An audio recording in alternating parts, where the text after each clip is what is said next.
it's just not official, but I guess unofficially, most people would say that December 15th, which for us was just a couple of days ago, marks the official start of trade season in the NBA.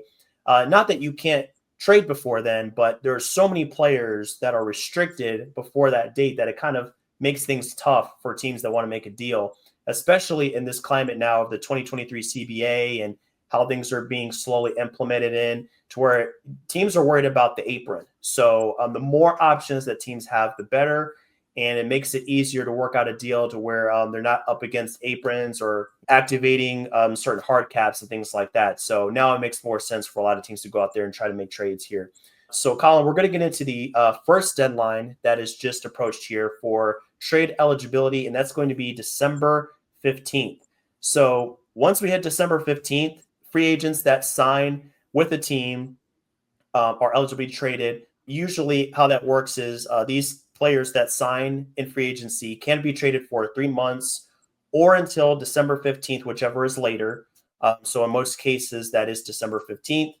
The restrictions are lifted. These players can be traded. So now we're looking at several guys that meet that criteria. A lot of them are a little bit of the lower caliber player. You're not going to see a ton of high-profile players here. There are a few, but just to go through some of the names that are now eligible, guys that signed in the summertime. The Warriors acquisitions, Kyle Anderson, Buddy Hield, D'Anthony Melton before he got traded. We'll get to that trade here in a minute.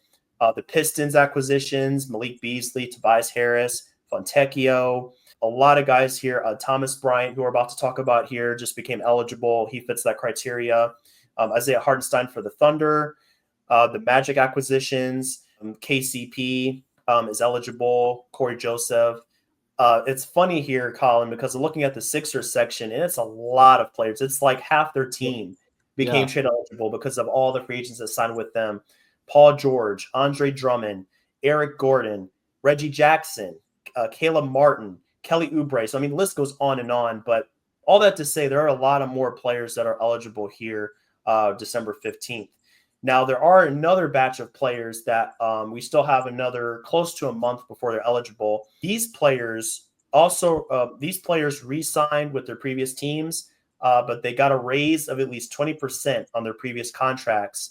And teams used bird or early bird rights to sign them. So when you look at players like Nick Claxton, Miles Bridges, Patrick Williams with that 5-year contract, Haywood Highsmith with the Heat. And then you look at other guys like Malik Monk with the Kings, Emmanuel Quickley with the Raptors. Those guys fall under different criteria, so they're not going to be eligible until January 15th.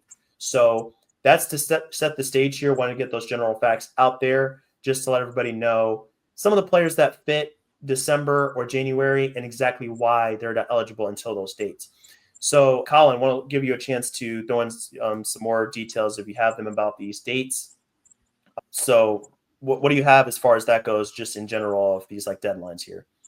Yeah, I mean, I think to keep it simple, I mean, any free agent signed this offseason, at least the earliest that they're going to be able to be signed is December 15th. And standard rule is any free agent, it's going to be the later of 3 months or December 15th. So most players are December 15th. That January 15th mark that you said, that's a team exercising full or early bird rights to sign over the cap and for more than 120% of the prior salary. One of the other rules that we'll get into, there's other limitations too.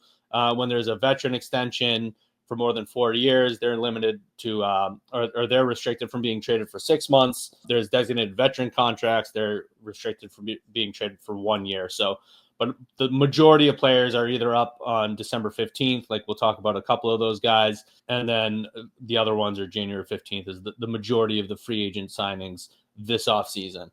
And then the only other limitation that I want to bring up, and we'll talk about for one of these players that got traded, is the implied no trade clause. And that's when there's a 1-year deal that's signed with the prior team who would receive full bird rights or early bird rights the next offseason. They get a implied no trade clause because essentially when they get traded, those bird rights don't transfer. So they receive an implied no trade clause. Now with the new CBA, you can waive that no trade clause at the time of signing, where prior to the new no trade clause or the new CBA, you had to waive it at the time of the trade. So now teams can go into it at the time of signing and have that waived. And we'll talk about that with one of our trades.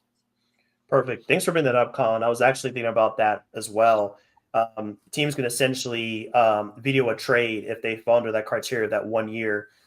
So, if there's a trade that, they don't want to, that for whatever reason, they don't want to waive it, then, hey, it's up to them if they want to stay with their team. So that's an important detail too that we should definitely consider here. We're looking at some of these players.